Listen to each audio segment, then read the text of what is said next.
I'm often asked from parents, let's say, that have a child going to college and maybe they live in a different state and they're coming to Arizona. Maybe they're going to go to Arizona State because, go Sun Devils. But anyway, I digress. But back to that, in that case, many times the parents are going to be coming here and using that house as a secondary residence. And maybe the child's also going to be living in that house as, a primary residence. There's so many different strategies of ways to look at this. One of which is if the student can be on the home loan with the parents, it's fantastic. It's a great option because in that scenario, it becomes the student's primary residence, which allows for a lower down payment. And the parents can be non-occupant co-borrowers to help the student qualify. And sometimes if the student, maybe has a limited credit depth, that's okay because the parent's credit would be used to qualify. And let's say the student has no income, that's okay. In that scenario, the parent's income could help the student qualify. So that's one of the strategies that we get into where we have families that are kind of purchasing a house for a particular reason. Now, let's say that you have, a brother out of state and you want to help your brother purchase a house. I think you kind of get into the same type of conversation. Can the brother be on the home loan? Yes or no? We want to rule that out up front because that will help to give the lender some guidance on how to structure it to meet the lending guidelines. And I tell you, it's really important because the lending guidelines have 3 different occupancy classifications for conventional loans. One, a primary residence. That means that is where you are going to live. That is going to be your primary residence. You're going to end up changing all your driver's license and your tax filings and everything else to be that address. That's what you are primarily going to occupy. So from a lending perspective, that's called a primary residence.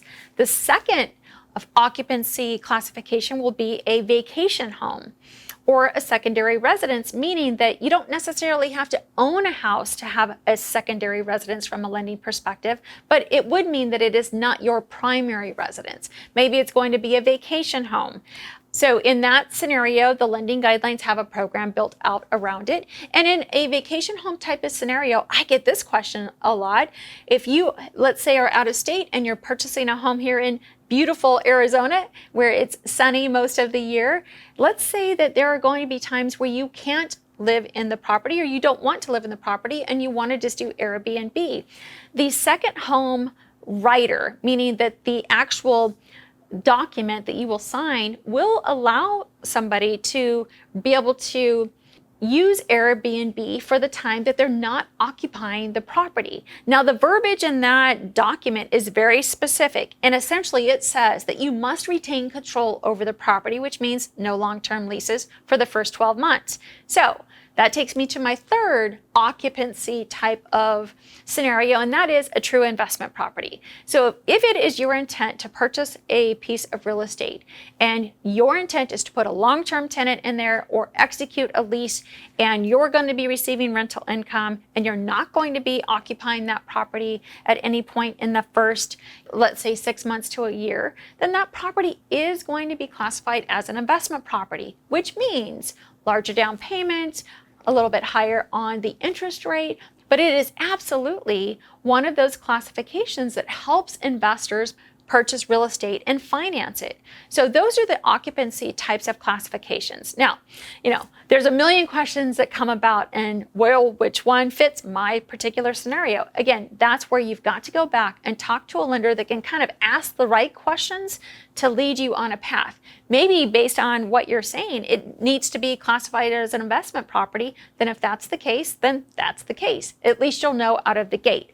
I had a call yesterday from a parent who just paid cash for a property and he wants to do a cash out refinance and now put a lien on the property. He lives here in Scottsdale. The property is in Phoenix, and based on that situation, he is not going to be occupying the property. He does not want his son or daughter on the home loan, and he's going to be renting it to his son and daughter. In that scenario, that would be classified as an investment property because he's going to put a tenant in the property and neither one of the children are going to be on the home loan or the deed of trust. That's how that scenario would play out.